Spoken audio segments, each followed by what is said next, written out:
We're having one of our panelists has a little bit of trouble logging on. As they try, we'll get started. So I want to say good evening to everyone and welcome to the third and final panel discussion of Global Cleveland's International Women's Month celebration. My name is Rosrita DeMillo, and I currently serve as a graduate fellow for Global Cleveland. Throughout the month of March, which is celebrated as Women's History Month, our organization has put a special emphasis on recognizing the incredible impact that international folks have on our Cleveland community. From CEOs to healthcare workers, nonprofit directors to stay-at-home parents, international women are essential in our community, our country, and our world. Through our daily features, business highlights, and 3 panel discussions this month, we hope to remind our community that international women, women identifying, trans women, non-binary folks deserve to be cherished, listened to, and celebrated. Before we begin, I want to take a moment to acknowledge the tragic loss of our Asian American sisters and all instances of hate against our newcomer community. Global Cleveland stands united against racism and hate against our Asian American and Pacific Islander community. The horrific surge in violence and hate crimes that is happening across our country is unacceptable, and we must work to continue to stand in solidarity with our AAPI brothers and sisters. We condemn all forms of hate and are committed to rectifying racial inequalities in our society. Our hearts go out to the reported shootings of Asian American women in Atlanta, for the victims' families and other victims of hate crimes throughout the country, and our entire Asian American Pacific Islander community. Thank you all for attending this panel today. We have an amazing panel of individuals from the LGBT Community Center of Greater Cleveland, OPAWL, and Cleveland Burlesque, who will speak about the experience of being both part of the LGBTQ+ and international newcomer community. These individuals will break down how LGBTQ+ issues are immigration issues and vice versa. I am excited to learn from these experts as we continue to work towards justice for all. Go ahead, Tessa. Thank you so much. Can everyone hear me okay? Okay, great. Well, just so glad to be here with all of you in virtual space. It's been definitely a tough past couple of weeks, but it's always healing for me to come together with other immigrants, other people of color, other queer and trans people, especially here in Cleveland. So as Rosarita said, this panel is presented as part of the International Women's Month, hosted by Global Cleveland. And I'm looking forward to a great discussion with our wonderful panelists. I'll be moderating. I'm going to ask all the panelists to briefly introduce themselves with your name, your pronouns, and any personal and professional background you'd like to share. And I'll start with Naz. Thank you so much, Tessa. I'm so excited that we get to share a panel together. So my name is Naz, or Naazneen Diwan, and I use she and they pronouns. I am an educator and a poet and writer, and I also have a PhD in gender studies. And I'm also really passionate about combining the spiritual into our activism, and centering healing justice, spiritual activism, making activism in the world sustainable. So, thank you. Next, I'll pass it to Bella. Hello, everybody. I'm here from the Mile High State visiting family. So my name is Bella Sunday, them pronouns. I have been running Cleveland Burlesque, which is one of the longest running, largest burlesque shows in Northeast Ohio, along with the Ohio Burlesque Festival, which is the largest burlesque festival in the Midwest. I do activism as far as rapid response teams for immigration raids and for Mexican migrant and Latino migrant rights, as well as a ton of other stuff like a newly historian. So Thank you so much, Bella. And last but not least, Gulnar. Hi, everyone. I am so happy to be here in community and shared space with you. Even if it's virtual, can't wait to be in person with all of you together soon, hopefully. Gulnar Feerasta, they, them, she, her pronouns. And I am the Director of Programs at the LGBTQ Community Center of Greater Cleveland. I am the Director of Programs. I get to oversee all the cool, fun, awesome, amazing stuff that we do there.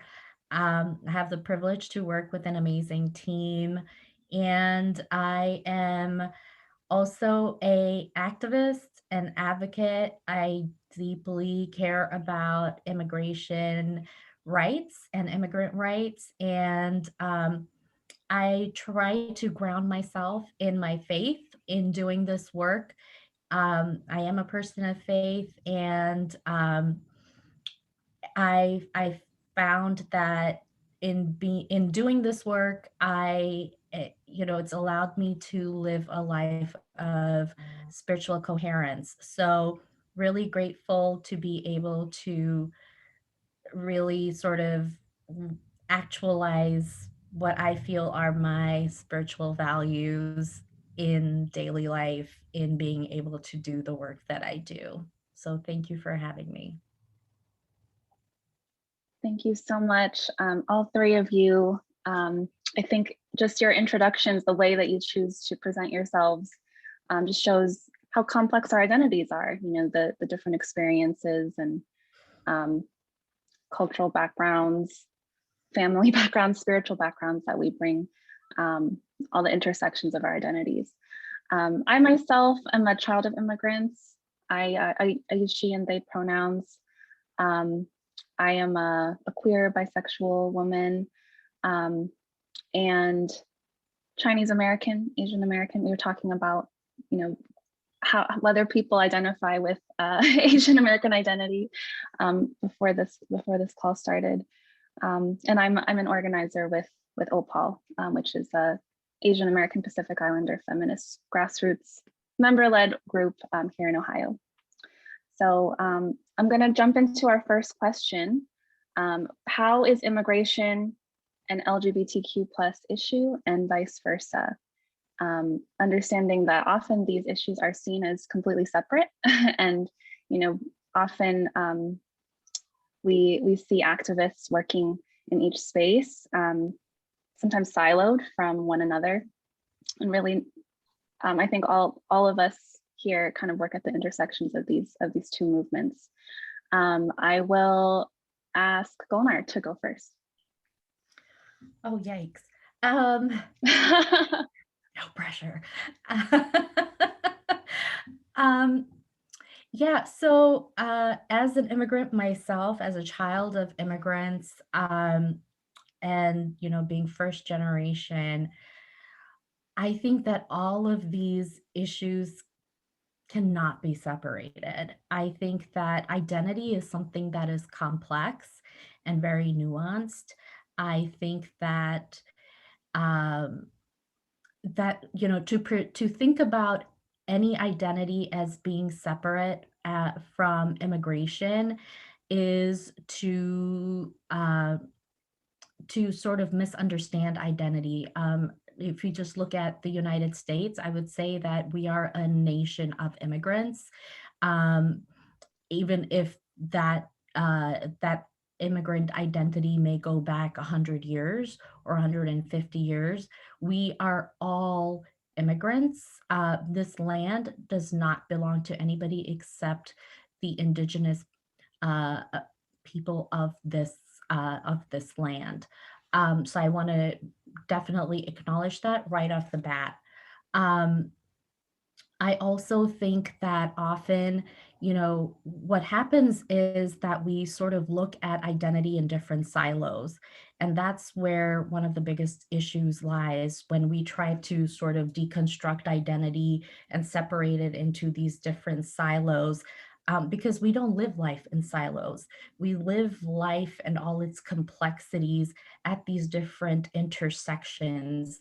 And that is how we navigate life, and that's how we navigate these systems.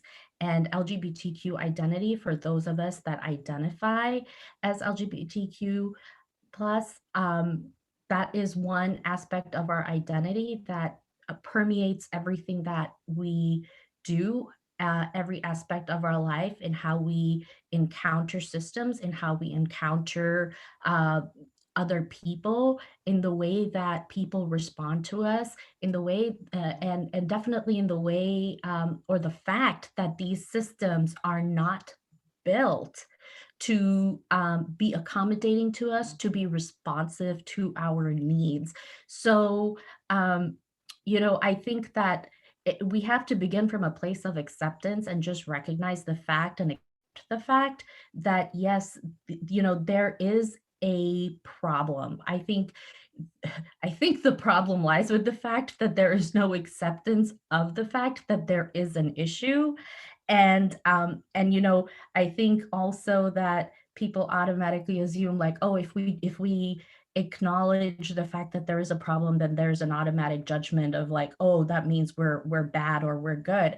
Why can't we just come from a place of acceptance and say, yeah, let's just accept the fact that there are issues, because then only can we move towards a solution. But if we can't even get to a point where we're acknowledging that there are significant systemic issues in the way that our systems are structured, which then have significant implications for the way that society is responding to groups of people, then we're never going to even get towards a solution or start working towards a solution. So I think that that's one of the biggest challenges and barriers that I see, is the system itself and society itself is just so dogmatic, for lack of a better word, when it comes to different facets of identity, including immigrant identity, socioeconomic factors, other demographics, and especially LGBTQ identity. Thank you so much. I think that a lot of your words resonated with me. I think you were touching on themes of, like, American exceptionalism and, just inability on the societal level and the individual level to deal with insecurities and flaws, like just kind of brush them under the rug and pretend like they don't exist, but those problems really fester. So thank you so much for being the first person to respond, put you on the spot. I'm going to ask Bella the same question. How is immigration an LGBTQ plus issue, and vice versa? I think when we think about migrants, we don't think about their sexual orientation. We don't think of their background. We don't think about how they identify. And that's one of the biggest, one of the many problems. Also, we do not see humanity in migrants. And that is one of the biggest failures that I think this country has in itself, of not seeing the humanity and what makes and compose this. Also, it comes in culturally, right? As a Mexicana, I'm also indigenous Raramuri Mexica, and it's difficult to even have the conversation about queer identity as a migrant, because it's often said as like crazy ideas that your queerness will not grant you citizenship, and that your queerness will not grant you space, that your queerness will only grant you these, no access to spaces that you need to be being placed. Also, machismo, patriarchy play a really big role into not identifying as a queer person. And as a non-binary individual, it's, as an immigrant, first gen daughter of immigrants, and having two, especially one queer child myself, it's really difficult to have these conversations in circles that don't evolve out of comfortable spaces. being home reminds me a lot, which is weird to be home during this conversation because I'm occupying the space where I come from. And I understand now more than ever that it's not only a mystified style issue that we don't matter, is that even if we did matter, nobody would care enough to start the conversations about queerness and queer identity. When I was working with the immigrants from Norwalk, we found queer, trans individuals, and the aid to them wasn't manifested to them because they were queer and they were trans. And they're like, well, you know, they're a little weird, but we're not helping them because A, B, and C, they're too complicated. And I was like, wait, you're denying aid to a human being because of their gender identity? Why? And that's where the source of the problem became in a couple of organizations, because I was extremely vocal of the unacceptance of that. And that comes from their own homophobia and their own transphobias. And they're like, well, it's already too hard to be an immigrant. You also have to be gay. Can you pick one? Like, that's legitimately what I heard. And I was just like, I think when we're coming in existence on multiple identities and putting ourselves in multiple spaces, we need to think about the humanity that makes that person an individual, and to really open up to aid those people and to accept those people, and not to police who we need to be for the sake of what, and to really be educated ourselves and educate our people into the hearsays that they may believe. Also, I think it's one thing that I have to touch on. I think in the disbelief that America thinks of our humanity, they think of us just coming here and taking space and taking jobs. We have been here earlier in the 1900s. The borders crossed us. The borders crossed our indigenous ancestors. And even then, when we were coming here, in Ohio, is recorded since 1917, we have seen Mexican immigrants working our fields, our labor. We have been America's ghostwriters. We have been queer, we have been straight, we have been trans. We've been here, just people don't want to see us, I think. Yeah, so much of that history has been erased. And this panel is coming at an interesting time because Friday actually marked the anniversary of the Naturalization Act of 1790, which was a law that banned all non-white people from becoming US citizens. That was 231 years ago. So this issue has a long history, and just want to thank you, Bella, for your activism and calling visibility to all of the immigrants and migrants you work with. Naazneen, how do you want to respond to this question? Thank you, Tessa. Thank you, Bella and Gulnar. Also, I think this is the perfect segue because I actually want to talk about the law in more depth. And I also want to talk about history and how history really is written by the victors. And what you just mentioned, Tessa, around erasure, so much of the gender and sexual diversity of the global South that existed pre-colonialism has been repressed and erased. So even though right now, contextually, right, we see up to 10 countries worldwide where same-sex activity is punishable by death, 75 countries criminalize same-sex relationships, hundreds of trans individuals have been brutally murdered in the last year, and we have around 4,000 queer and trans folks that apply for asylum annually to the US. And within our community, queer and trans undocumented immigrants comprise like 260,000 people in our community.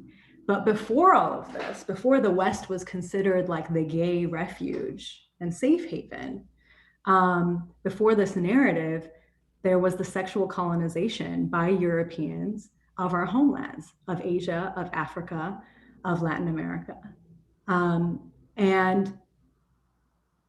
And before that colonization, and I'll give you some examples right now because there's evidence of this, right?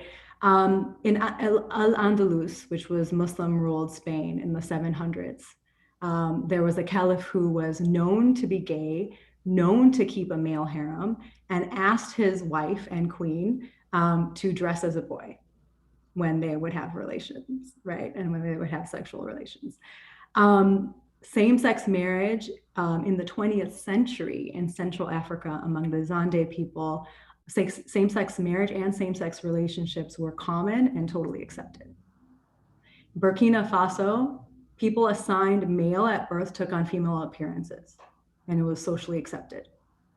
And then in South Asia, my homeland and Gulnar's homeland, for centuries before British colonized, intersex gods were worshipped. And also Hijra folks, Hijra communities are legally recognized as a third sex. Introing colonization of Europeans, British, French, Dutch, so on, right? We get the British laws in India that criminalize Hijras that previously had freedoms in South Asia. We get anti-sodomy laws in Latin America, which did not exist before.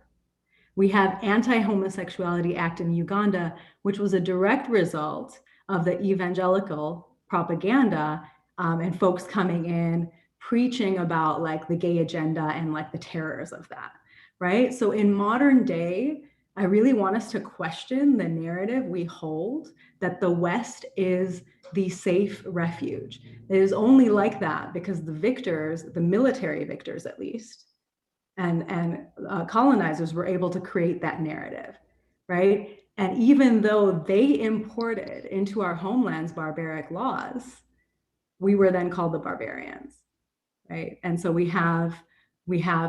now we have queer and trans migrants arriving, and as they're arriving in the US, they're facing racist, homophobic, and US immigration laws because the actual foundation of US immigration law is racist, homophobic, and transphobic.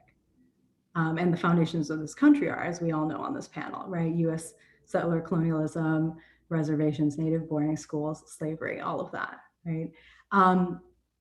So from the beginning, right, we have the Chinese Exclusion Act of 1882, which was obviously racist. We have the HIV travel ban of 1987. And these policies were meant to say, like, this is who deserves rights. This is who deserves to be a full citizen. But they were exclusionary so that they could define that national self of the right, the legal citizen that deserves all these rights. And for almost 100 years, queer and trans immigrants posed a threat to this national identity.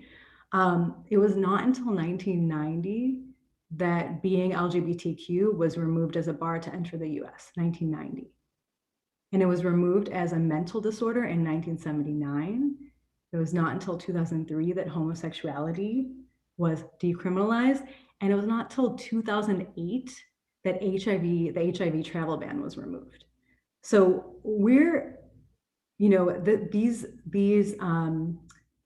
I just think that historical context is really important, and seeing that, like, if definitions in the US law as well are like saying like who is worth protecting, who deserves protection and refuge, what is a refugee, or who and what is a refugee or an asylum seeker.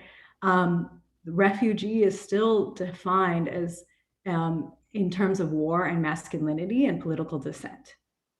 And it's defined from like conventions from World War II. So gendered and sexual violence, which many of our queer and trans communities face, is not included in the definition of persecution. And that is what is needed to be able to prove asylum legally here, right? Asylum being offering protection to a foreigner who has fled their native country due to persecution. And if we're seeing these people as inviolable and they can't be violated, but they also don't deserve protection, right? These laws are inherently unjust, but also like the entire foundation of how the dynamics of the world have been set up. So we're at this place where we're at today. So I wanted to kind of pose that paradox and give us a kind of journey through history. Thank you for that question. I just want to piggyback off of some of what you said, Naz, and also Bella. I think that both of you raised some really, really vital and critical points that often get papered over and, to be frank, ignored in the conversation when it comes to identity, comes to the LGBTQ community in general. And one of the things that, you know, really resonated with me in what you shared was, um, what I kept hearing in my head was this notion of the politics of respectability. And so, as occupied uh, people, right? Coming from occupied lands, coming from occupied cultures. Um, we've heard a lot in the last week or so, ever since the tragedy that was perpetuated towards our brothers and sisters of the Asian community. This narrative around, because of the fear of uh, being sort of othered and living in this otherness. You're often told to keep your head down, don't make waves. All of us as immigrants also live with this extra layer of oppression where we um, have to conform and we have to assimilate just to survive. So now you've been given, those of you who are attending, this whole context of oppression and violence within which we exist.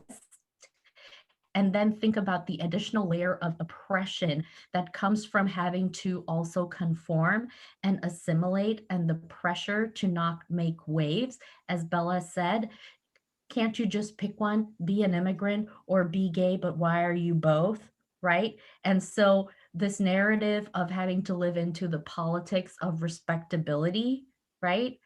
And and so assimilation for survival and trying to live into that. But then on top of that, these laws that are so inhumane, that strip you of your humanity and don't even uh, think of think of you as human. They think of you as less than human. And those are just the immigration laws. They're not even the laws that, when you think about the anti-sodomy laws and all the laws that have to do with LGBTQ rights. And these are colonial laws. And these colonial laws traveled with the Europeans after they were done pillaging and occupying our lands to the United States, and are the basis of the laws that are here. And and when marriage equality passed, we've the the predominant narrative is, oh wow, we're so enlightened, we have marriage equality. And all of a sudden, again, what is that? That is also another push for the politics of respectability and assimilation for survival. But nobody thinks about the additional repercussions of that and the implications of that, and all the rest of the laws haven't caught up to that. So if I'm a same-sex parent who's married, there's still stuff I need to do. If I have a kid in school, do I still have the same rights as the biological parent in case there's an emergency and a parent needs to be called, or there's healthcare stuff that needs to be taken care of, and financial things and estate planning and all the other things. And right now we're in a place where there's several states that have bans on providing medical care to minors around transition, gender affirmation care, the trans athlete bans that are being debated in various legislatures. And there's 3 states, I think, now that have actually passed such bans. So I share this to say that, the West is not as enlightened as we think that that we are. And as immigrants, you know, one thing that I constantly think about is, where do I belong? I don't belong in the West because I'm seen as other. I don't belong in my faith community because of this predominant narrative that has been imposed and superimposed and reinforced by colonialism, of, you know, what is appropriate and respectable.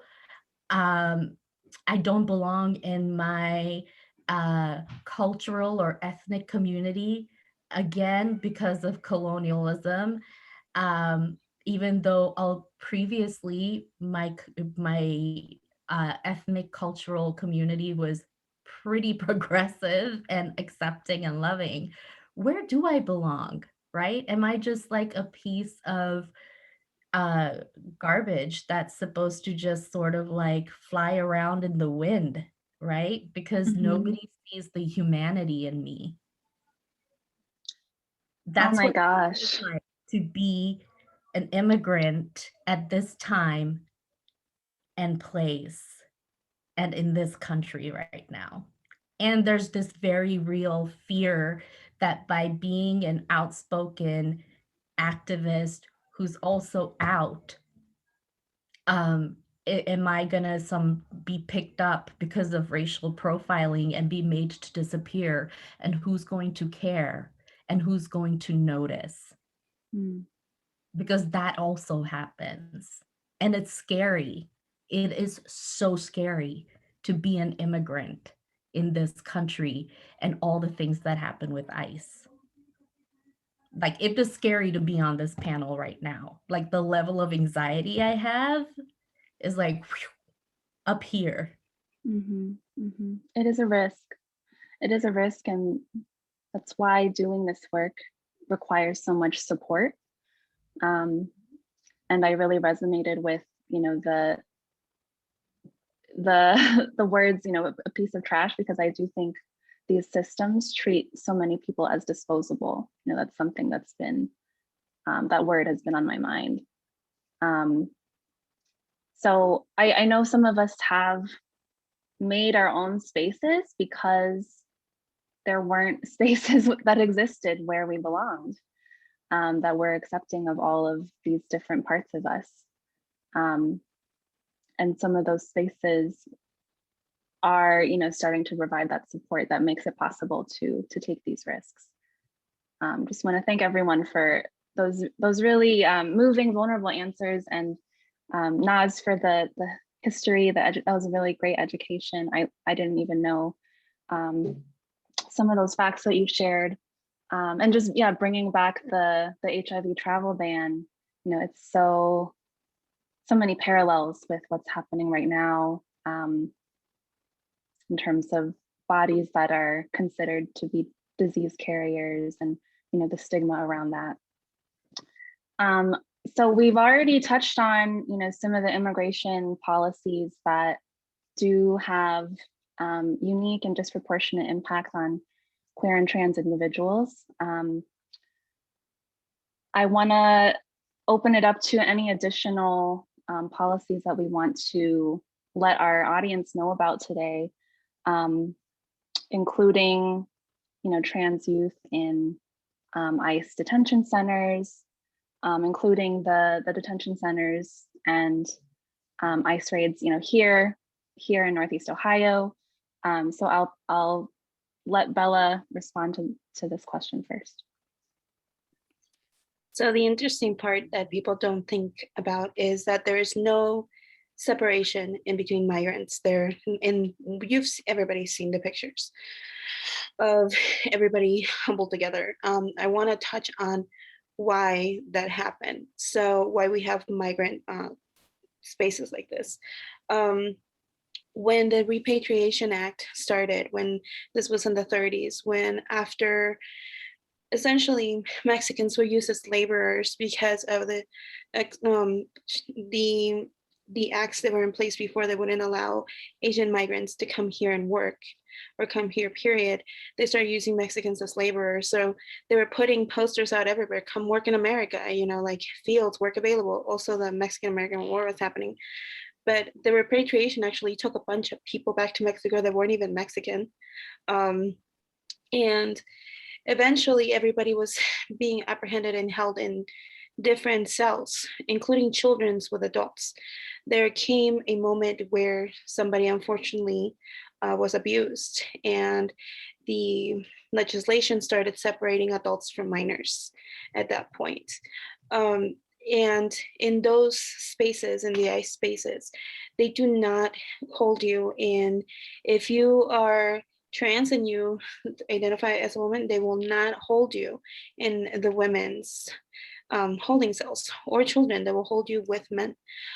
They will go ahead and not give you medications that you need. They will not give you hormones. Same with trans men.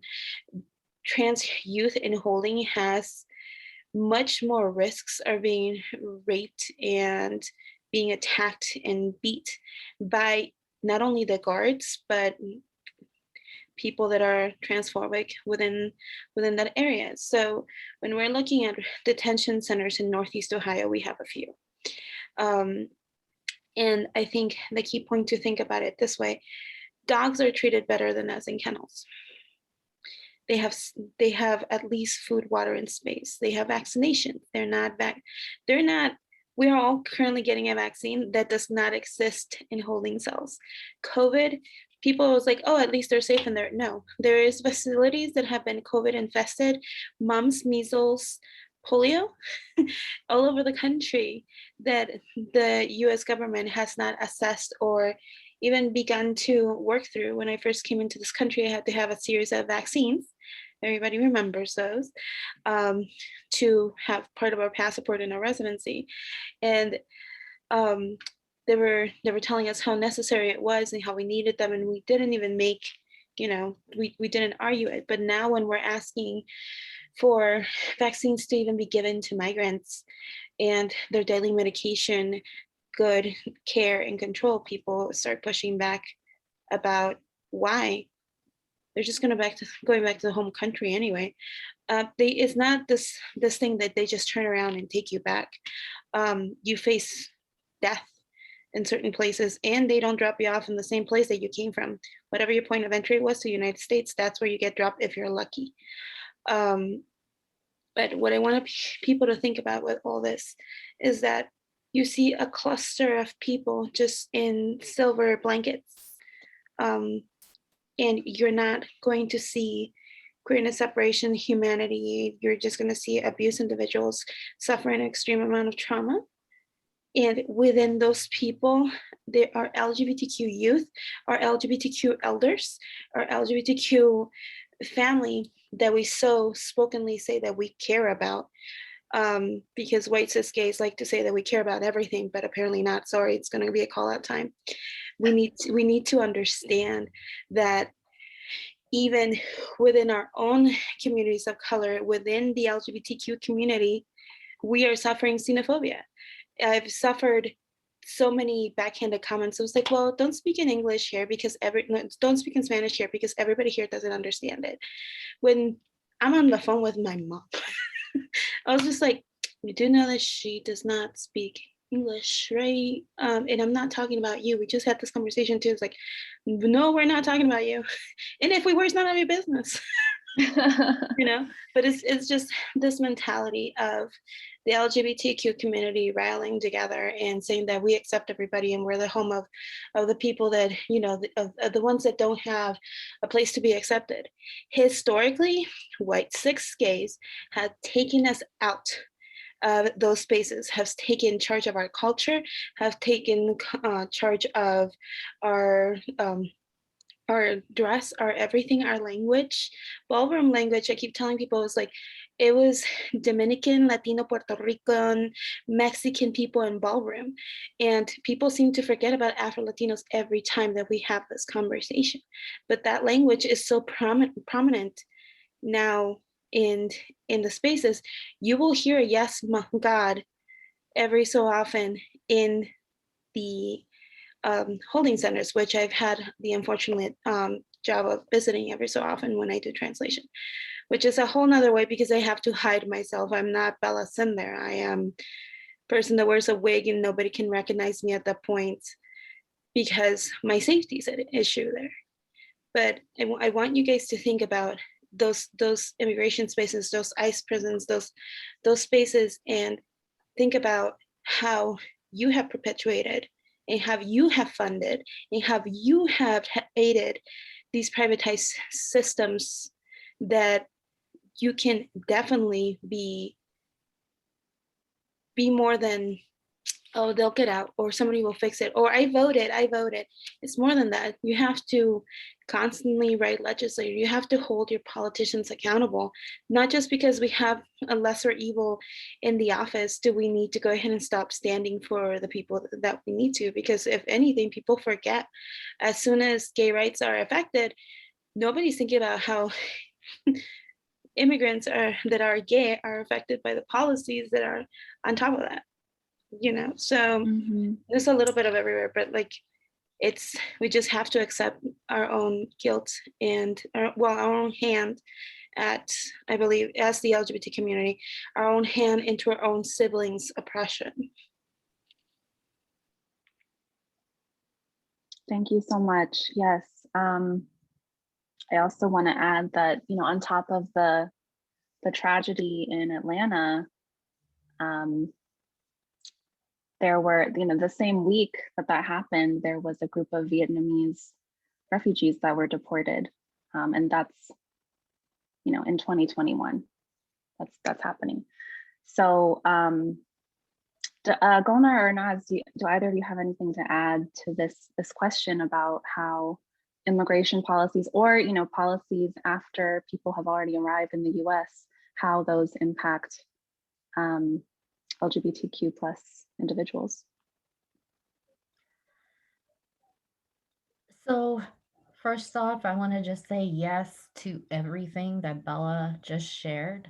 It's so real, and the xenophobia and even internalized homophobia, transphobia in the LGBTQ community is so real.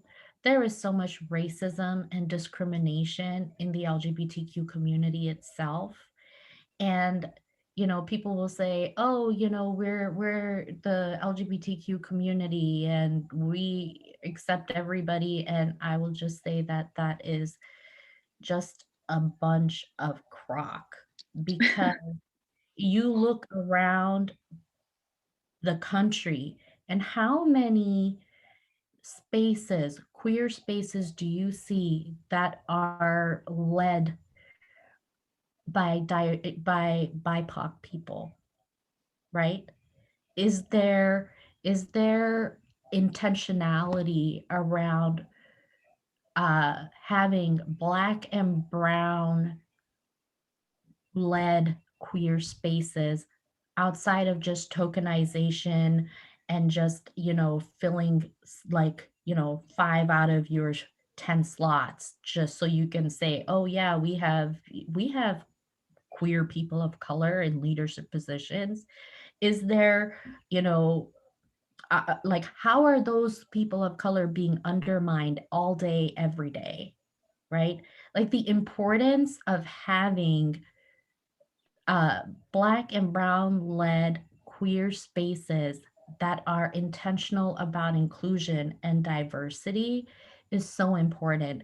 And I think, I say this as someone who is Brown, who is Muslim, who did not even articulate to themselves until they found safety in a Black-led LGBTQ organization here in Cleveland, how important that is. We are so lucky to have a Black-led organization like the LGBT Center here in Cleveland that is led by a strong Black feminist lesbian, and we don't know what we have and how lucky we are that we have a strong leader that is intentional about creating an inclusive space And the amount of, and I'm just going to say it, I might piss a lot of people off, but the amount of crap that she has had to put up with as a Black woman in leadership, like, just saying, let's think about it.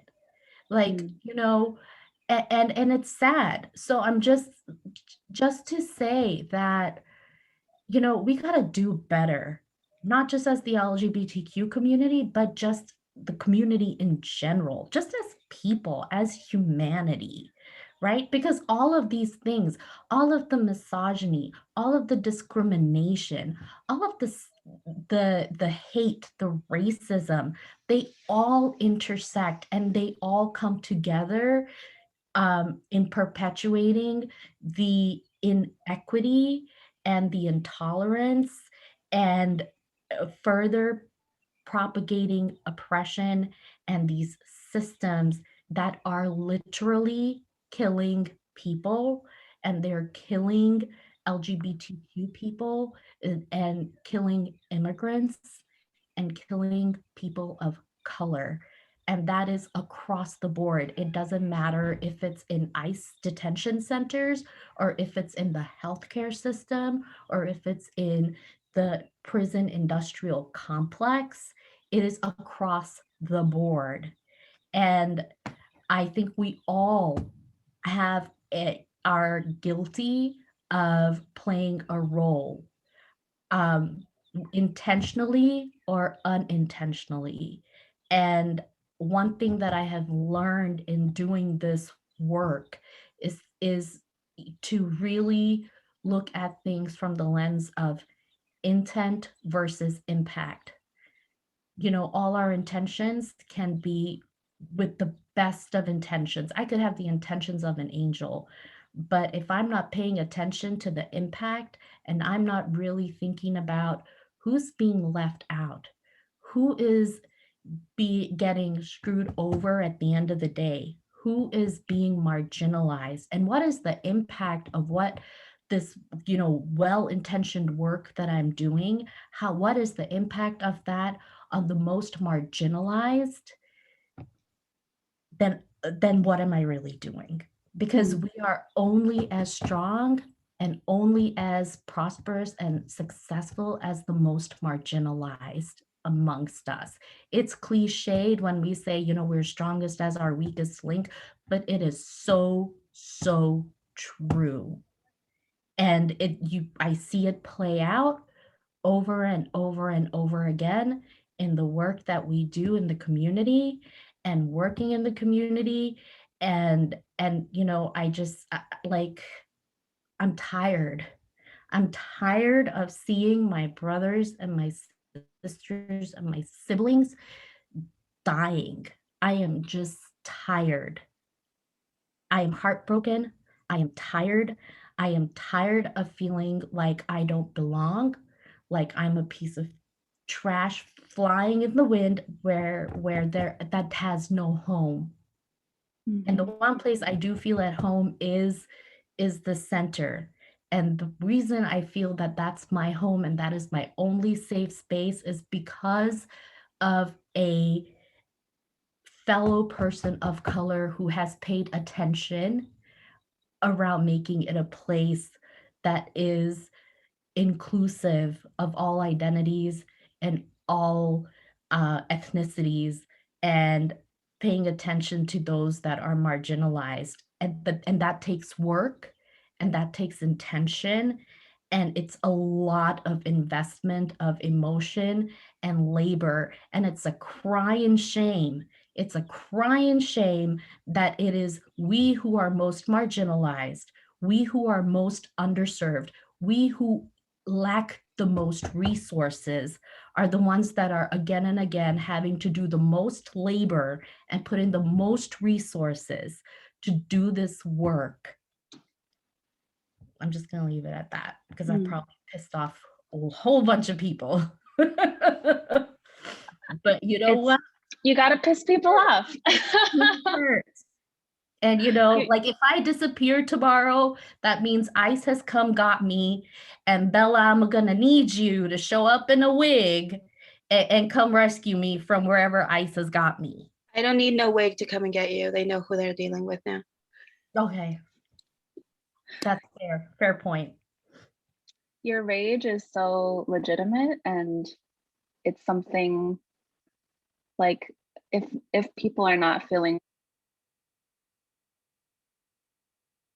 We lost you. We can't hear you. Oh my goodness. Let me see. Is that better? Yeah. Yeah. Is I that was better? gonna say Right. that's like, the powers that be listening in, and they're like, oh, better cut him off. It must be. It must. I was just saying your rage is so righteous and legitimate, and it's something I think all of us on this panel are feeling. Just rage and exhaustion from the constant work that, like you said, we all have been doing. So solidarity is so important. And yeah, I'm not going to repeat your words, Gulnar. I think you said it perfectly. I want us to maybe transition to this question that came up in the chat. Someone asked, is there any momentum, either political or social, in solution building in our movements that we're excited about right now? If anyone wants to take a minute or two to share something that you're excited about. Grassroots organization in our youth. Our youth is coming up. We make jokes about TikTok in many spaces, but those kids are not messing around. Those kids can organize quickly. They do not need multiple meetings. They have one focus, one unity, and they just go. And they go and they have decimated rallies. They have that are against LGBTQ, like against us, that want to harm us. Our youth is coming up in these spaces that we created in so many ways to empower themselves and not allow anything to cross them. And my child's 17, they, she pronouns. And as a bisexual teenager, they're going out for blood as it starts. And I love that my favorite excuse from them was like, well, I'm your kid. I kind of have to come along with the red hair. They recently colored it red because they said our ancestors had at times red hair before battle, and they love going to GSA in those spaces. But like the spaces that we're building now, the discussions that we're building now that our ancestors built, are things they did. Our youth is grabbing those and moving forward with them. And it's such an interesting when using technology that may stop people that are not too savvy in that, using technology and using the resources, which is not a lot, to create immense change. BTS fans are my favorite because not only, I have to bring it up, not only are they very into what needs to be done, but they all show up. They all show up. And that's the change that I'm excited about. Grassroots organization by our youth. It makes me feel a little bit less panicked into what world I brought children into. So it's beautiful. The other one is that our elders, our community elders, are starting to wake up and starting to stop being afraid because their children are so much out there and fighting and saying stuff. It's that kind of like the privilege they didn't have to raise their voices, we do. And we started using them. And then our elders are now going out to the street and be like, hey, I'm gonna be here with you. I know that my mother says it in a supporting part, but she said, if I ever needed to go to a fight with you, I'm there in spirit with you, even though I can't walk with you. I told her that I can give her a piggyback ride. We'll get her a chair with, very nice wheel so we can wheel her out in case. But it's seeing all our elders starting to be like, hey, you know what? These kids are onto something, and we need to support them. And the style of thinking that they had, even though it's taken forever, is starting to change, and that's beautiful to me. So our youth and our elders change is magnanimous for us. So that gives me so much hope right now. Such a beautiful answer. I think that's spot on. Naz, do you have anything to add? I'm like soaking in all of the passion and spirit and all the wisdom of this panel right now. I think I work with youth also at the center. I forgot to mention that I'm a youth coordinator. So definitely second everything that Bella said around youth and the way that they view the world and their openness. I think also as an artist and as a poet, it's art. You know, like the thing that is inspiring me is the communities that are coming together, the immigrant and communities that are coming together around creating art and telling our stories and continuing to tell our stories, right? And Tessa, I know I'm also an organizer with OPAWL with Tessa, and there was a storytelling event, I think before I joined as an organizer with OPAWL around immigrant stories. And we were also able to have this amazing open mic fundraiser for immigrant justice, which was like not only fun and vibrant, which I think activism should be, right? Like we can't, I mean, I'll speak for me. I mean, I don't go to marches and protests anymore. My nervous system can't handle it. I have PTSD. It's not something that I can do. And I spent maybe 15 years doing that. And so my activism doesn't look that way anymore. But it looks like art. It looks like an open mic where we are sharing our stories and like lifting those up and giving them a platform where mainstream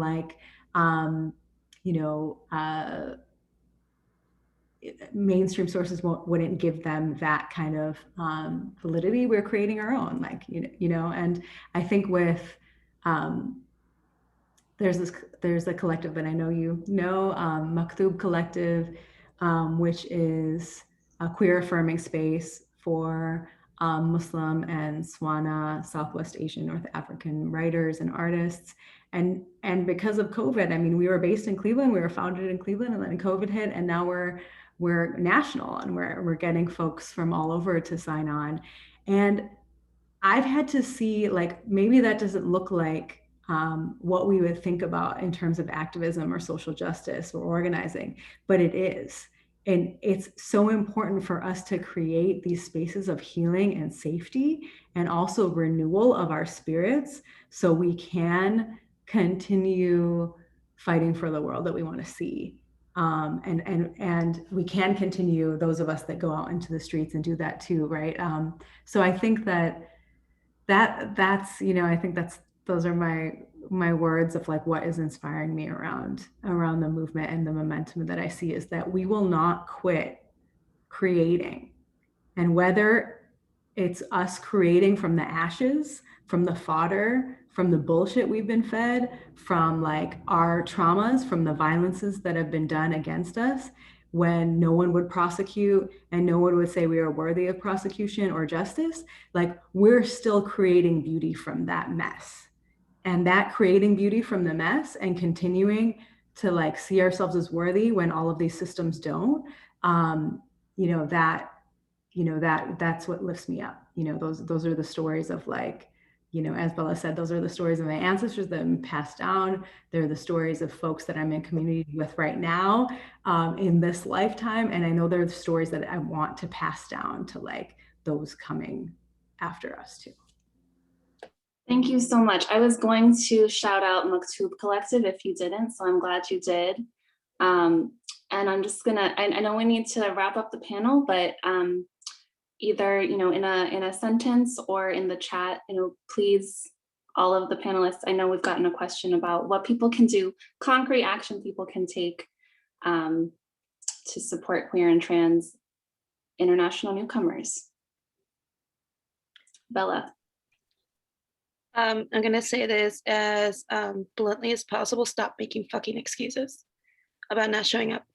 I'm tired of like, oh, I had a dinner or I had to go to Starbucks. I mean, I needed to take a nap. Self-care is great, but as we don't get the, I like how my friends are like, oh, you need to self-care. Like, I don't have that luxury because my life is in danger on a daily, and I have to be realistic about protecting myself and being on top of it. And I think I told myself long ago I needed to stop making excuses and start working for my people. After spending so much time, 9, 10 years working with the LGBTQ community as a Mexicana, as a woman of color, I turned my back around to help my people, and that immediately was seen as an act of violence because I left this community and I went to help the people that were within that community that needed aid. But just stop making fucking excuses. Either open your wallets and give it to nonprofits that check out that don't have violence against migrants, or sign petitions, sign letters, send emails. There's draft letters for everything. Make sure you support your local communities, and that spends. It's not just about going and supporting stores when something bad happens. It's about making sure you help pass legislature, you push your government officials, you push your even your learning through. You can read and do all the reading, but if he's not well intentioned, you can read a book but not do anything the book says. So stop making fucking excuses, start getting involved, and make sure that anything and everything, even if it's, I love following OPAWL online because I think they made a post about how showing up for everybody it's the point. We need to show solidarity and show up for everybody, not just when something bad happens, which has been more than often all the time. But there's small things that you can do. Just because you don't go to a march doesn't mean that you're a bad ally or a bad activist. You can do so many things from your home. You can do so many things with your wallet, and you can do so many things just as a person, to talk to a family member of yours, to stop being homophobic and stop being racist. I recommend it. Thank you so much. I think some of the other panelists are dropping additional actions in the chat. Also just want to uplift, like, grassroots organizing is something, there's many different solutions that we need, but that's one where, like, we need more energy, more people doing organizing. And I saw that there's an organization called Bend the Arc Cleveland that's, organizing the Jewish American community. They're doing it their own they're working on an immigration campaign, right? So that's solidarity. That's something anyone can do. Like, if you're not seeing an organization that you can join, start your own and work with the knowledge that all of our movement ancestors and BIPOC organizers, all this wisdom that they're generating, don't go in with your own playbook, but really follow the lead of like Gulnar said, the most marginalized. I just want to say, like, thank you, Naz, for raising this thing about creating beauty out of like the mess, because it really speaks to sort of the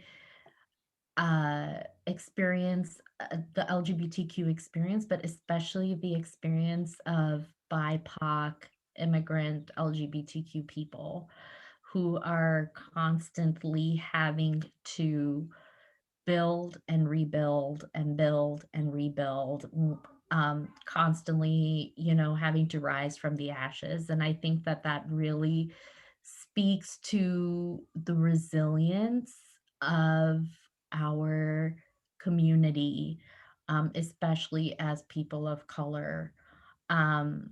There is so much that we as a community have to constantly fight against just to survive as people of color. And, I can only speak for myself, but having had to live through the Islamophobia after 9/11, and, now, like, I'm sure, Tessa, you can relate with the Asian hate, and Bella with all the anti Latin and anti-Mexican immigrant bullshit hate that you've had to deal with.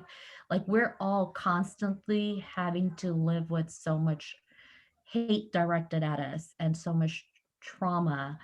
I think that you know, I'm grateful for the resilience that our ancestors have gifted us with.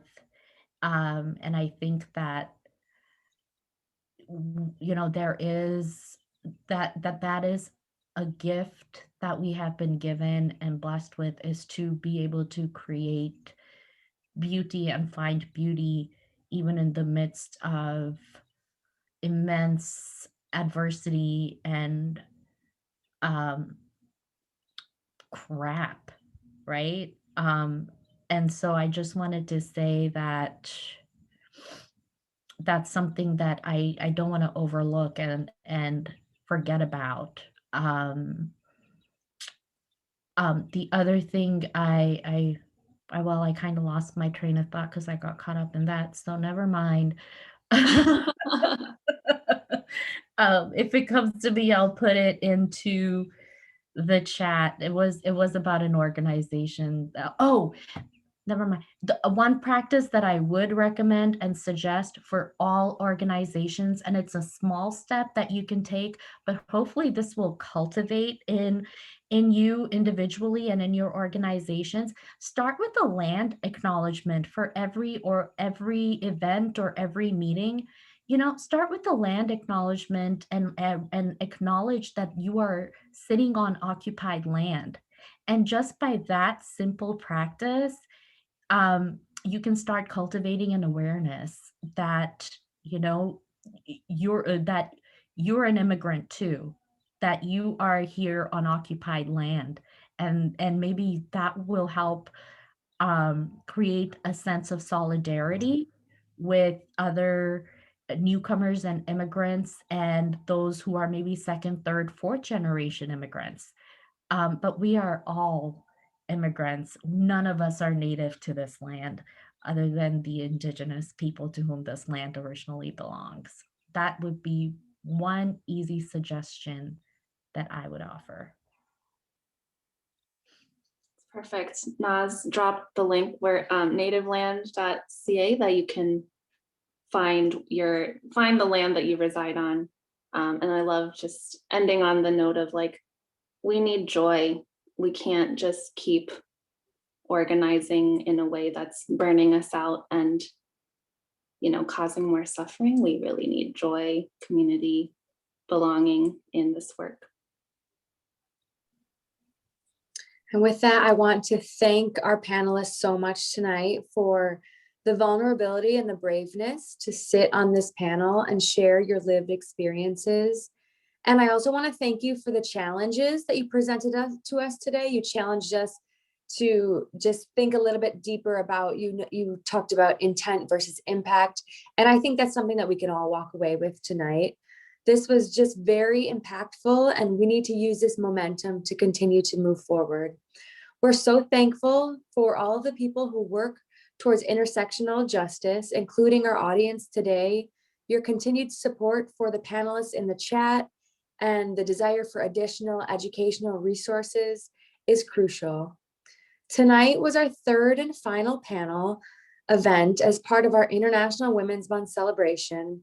And we encourage all of you to check out our website for the women that we have featured every day throughout the month, and to see our other panels and this one that will be uploaded to our YouTube channel. Thank you so much for being here tonight, and to continue standing with our newcomer community and to celebrate our international folks. Your support of Global Cleveland and all of our entire newcomer community is crucial to creating a community that uplifts all. Thank you so much for supporting our mission in the belief that we strengthen our city by welcoming our world. Thank you so much. Have a great evening.